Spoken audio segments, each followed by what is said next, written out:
Travon Walker. Saw a specialist on Monday, had a surgical procedure done. Will be listed as day-to-day, and we'll update you guys per the injury report, just like every other player at the end of the day. Is he a guy that you've got enough confidence in that even if he doesn't have a ton of practice during the week, you're ready to play him on Sundays? Yeah, he's got that kind of mindset and mentality, you know, he does. So he's great dude. He's gonna try to do everything in his power. You know, he's just cares so much. You know, he was one of the first guys I saw in the locker room, you know, before I got in the locker room on Sunday, just congratulating the team and us, so it was pretty cool. Would you have to club that, or would it be casted or anything like, you know? I mean, I did get my PhD in something, but it wasn't. It wasn't medical? No, You're not a medical PhD? No, I don't. I really, I couldn't tell you. I have no idea. How helpful is it to have guys like Smoot, Ugba, and the two rookies to kind of step up if you need to? Huge. You know, especially Smoot has been really getting better and better every week. Plays his tail off. Og obviously gives us some flex to be able to play outside and be able to reduce a little bit inside. BJ Green got some snaps, obviously, last week, and then, you know, Dennis Gardeck's continuing to, I think, get more and more comfortable out there. So, you know, feel confident though, in if that has to happen. Monday Night Football, primetime game at the bank. Just how big is this stage for the team? Huge. Just a great opportunity, like we talked about in the team meeting today, is to go play cleaner 60 minutes and see what happens, guys. You know, like we have done so many good things. It is truly about us getting better, improving, taking the next step in all three phases. You know, and just go trust it and play. This is gonna be a blast. Ton of respect for the Chiefs, Coach Reed, Coach Spags. You know, Tammy Reed was one of the first, you know, people to like call Ashley and welcome her. So it's just a lot of respect for the organization. I know Matt Nagy really well. Trained me out of college when I was doing some quarterback stuff. So a lot of respect for what they've done. How big can the fans be the home field advantage for this game? That's a great op for our whole fan base, the community, the city, to come and support. Right? We've tried to put a product on the field each week that our fans can be proud of. Can be proud of the way that our players compete, how tough they're playing. It's not perfect, but I do think our players care and they're trying to do everything they can to put the best product out there for our fan base. Hey Liam, going against Spags last year, how unique is he in terms of just his pressure looks, but also when he calls them? Yeah, anywhere and everywhere. He definitely puts a lot of pressure on you as an offense, as a play caller, you know, your quarterback to be able to see it pre-snap. What's the picture going to be post-snap?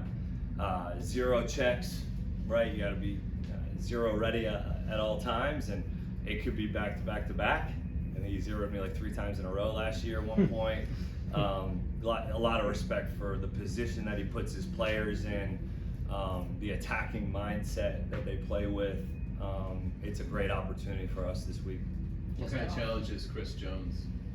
Yeah, I mean, game wrecker type player. I mean, the size, obviously, the length, the ability to quick swim you, to push the middle pocket. Then he lines up at end at times in some known passing situations. So it's going to take a village. Like, that's kind of what we've been talking about as, you know, really with these rushers is it's not just one guy, one matchup. It's all of us have a hand in it in terms of being able to do all the little things you have to take care of a guy like that can make a huge impact. Are you getting enough impact plays from Travis Hunter, both offensively, defensively? I think so, absolutely. I mean, the play, I don't know how many guys were making that play down the middle the other day on third down. We missed them on, you know, a few other opportunities. I thought that was a step in the right direction, actually, offensively, for sure. And then defensively, we just made a decision that we did. I've been very pleased with him. Just got off with go ahead. You go ahead, D-Rock. I was going to expect more defensive snaps from him this week. Where does he kind of fit in? Yeah, it's just as we go. I think it'll be week to week. You know, I think it'll absolutely be, you know, starting in the game. You know, I mean, I think that's for sure. So, been very pleased with Travis. Does that decision have to get run by you, or is that on the position coach to to sit guys? Yeah, that was a decision that we all made together, Okay. kind of based on some things physically and things like that. So we're just looking at giving some guys some opportunities with what we felt like their game plan was going to be. We didn't feel like we needed to do that, and then it ended up becoming more of a pass game because of us being able to stop the run. But we felt like kind of at that point we're like, man, it's maybe going to be more of a running type game, and we felt like we wanted to also give some guys some opportunities as well. They've struggled to run the ball, so I was just talking with the chief reporter about, but they do have Xavier Worthy. Yeah. What sort of matchup problems does he present, knowing obviously he is a receiver, what was their leading rusher last week? Yeah, I do think that they can run the ball. I believe that. I know it hasn't maybe shown up, but I've seen them. They're going to have something game plan specific within the run game. But like you just mentioned, they do a really nice job of getting their skilled players involved in their run game, whether it be on jet sweeps, end arounds, little RPOs. That's an extension of their run game, and that is a huge kind of deal for us going into this week in terms of our eye discipline, but also, as you mentioned, the matchup and just some of the speed that they have on the perimeter in general is something that we have to be aware of in terms of the way that we play, the way that we match up, how we play man or zone coverage. Definitely an explosive unit that can go and score from anywhere, but they use those skilled players as an extension of their run game. As someone with a history with quarterbacks, what do you appreciate about Mahomes and the way that he's playing right now? What is the most difficult thing about him? I mean, Put your it's finger on? the operation he owns, right? He owns the whole thing. He can see it pre-snap, make adjustments, tell the guys to run different routes if he doesn't like the look that he's seeing. But then obviously, and then the accuracy within the timing and rhythm of a play, he's very accurate. And then when he does probably do what he does best is getting on the move and being a passer, remaining a passer first, being able to obviously make throws this way, that way, this way, you know, over his head. He's, Eyes closed. yeah, I mean, he's very impressive, and it's a great challenge for our guys this week. Is that mastery of the offensive line of scrimmage, is that a standard that you want, you obviously want it for your quarterback? Can any quarterback get to a mastery level? I understand all the throws and all the difficult Yeah. things he can do, Yeah. but can you expect Trevor Lawrence at some point in his career to have that kind of mastery? I would think, I mean, how many years has he been in that system now? I mean, that's a long time in one system. I do believe that's absolutely attainable, you know, for a quarterback that's in a system for that long.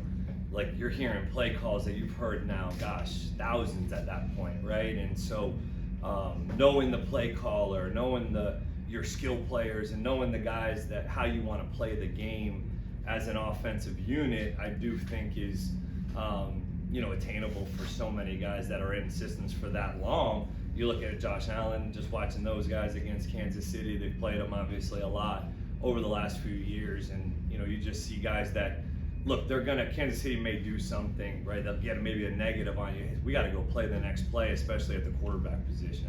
How do you deal with the guy, or how do you prepare the guys for it? They're doing everything right, but then he does make one of those throws, you know, behind whatever, and then they got to move on quickly. But how do you prepare them for that? Because they're going to be discouraged. Right.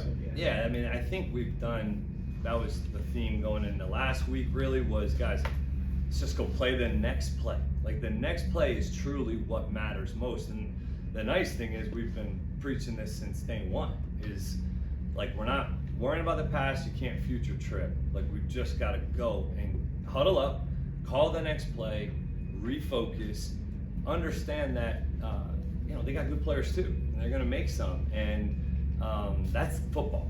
That's football. And if we're going to have a mentally tough team that we're trying to continue to preach, that has to be a part of handling adversity, handling a difficult play, and being able to move on. I think that's part of the identity of our team. Hey, Liam, what'd you guys see from Carter Bradley's preseason tape to say let's get a shot? Yeah, obviously a local guy that's you know, had a ton of success here. Coach's son, that I really appreciate that sentiment. And then he has got some arm talent. He can throw it, you know, push the ball to a lot of different areas on the field. So excited to get the opportunity to work with him. How do you tug the line between when you're pushing a player to be better, not overstepping, and maybe they take offense to the coaching? Where's that line? I think it's just with the relationship probably, I think the relationship starts with honesty, and if the players understand that we're trying to get the best out of them in everything that we're doing, that they'll trust that regardless of the delivery, that it's coaching the player and not the person always, that we're trying to get the best out of them. You're playing a championship caliber team. Is this an opportunity to make a statement, show the identity in prime time? Yeah, I mean, great opportunity for us to truly go get better as a team, go put our best stuff on tape. Like for the first time, let's look at 60 minutes of playing our best football. And the stage is the stage. It's just a great opportunity. We can't hide from the fact, hey, it's Monday Night Football. This is great. They obviously put this game on the schedule for a reason. We've earned the opportunity, but it's one of those that you got to go take it. Like nothing's going to be given to us. Appreciate the way our guys have played up until this point, and excited about seeing what Monday night looks like. Offensive line, your expectations, knowing we had Anton Chuma kind of rotating a little bit. I'm assuming Ezra's okay after maybe some questionable extracurriculars on that final snap against the Niners. Yeah. Your expectations for them this week? Yeah, I mean, we'll see in terms of getting those guys back. We got to be smart with them this week in terms of practicing, getting them the mental reps, also looking at how many reps they can take, just being smart about that. I think to be able to have guys like Chuma and Cole to be able to step in and not hurt us, and actually continue to level up the playing field, and that experience from those guys I think is super valuable. Anton has really continued to do this, I think, in a lot of ways. His pass pro, I think he's really pass pro at a high level. It's great to be able to have the ability to mix and match if you need to, and we did so much of that from the spring through training camp, which has now allowed it to be a little bit more seamless in season. The fact that ETN started out hot week 1 and hasn't really slowed down, what does that just say about him and his approach and consistency? Man, he's come in with the right mindset from the beginning. He has spent a lot of time in this building, I think, especially on the off days. He's in there every single off day, all the backs have been, honestly, and trying to get better each and every day, and taking all the little coaching points to heart and wanting to go do it to the best of his ability. He's playing at a high level right now, and whether it's inside, finding creases, outside, been really pleased with him, and it's exciting to have. Hey, Liam, the 54-51 game. Yeah. As you remember that as it was happening, was it excitement at what you were seeing, or just getting the I was like finish line? watching that game. I was hardly coaching in that game. I was up in the box as the assistant receivers coach, charting coverages, and you just kind of found your eyes watching both the Jared Goff and Mahomes playing that game, and came down to the wire. We hit Gerald Everett on a go ball down the right sideline for a huge play. That was so much fun. It was really a cool moment. We were supposed to play in Mexico. We were training in Colorado for the altitude. Then that game gets canceled in Mexico. We go back to LA. We have fires, and we had a shooting in Thousand Oaks at a local bar. So there's a ton of emotion around that game, and to go out and get that one was pretty cool. I know you told us your confidence in Cam obviously has not wavered in terms of the rest of the special teams operation coverage, but also seeing Tootin and LeQuint on return duty. Evaluate that as we move forward. Man, I think that unit is just getting better and better. Heath and Luke have obviously done a really nice job for a long time, and he's got a lot of young guys playing at a high. Those guys are getting better each week.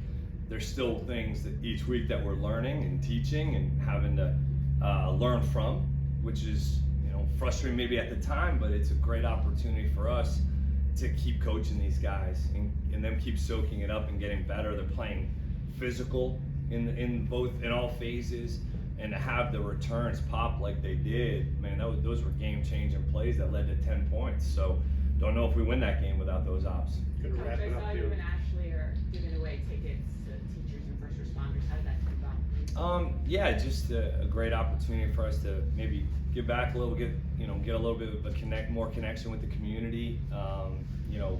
her father served in the Air Force for I think 30 plus years, and then my mom was a teacher. So, you know, just trying to give back and try to connect and get as many people that we can get here, and give some of the community an opportunity to come to the game.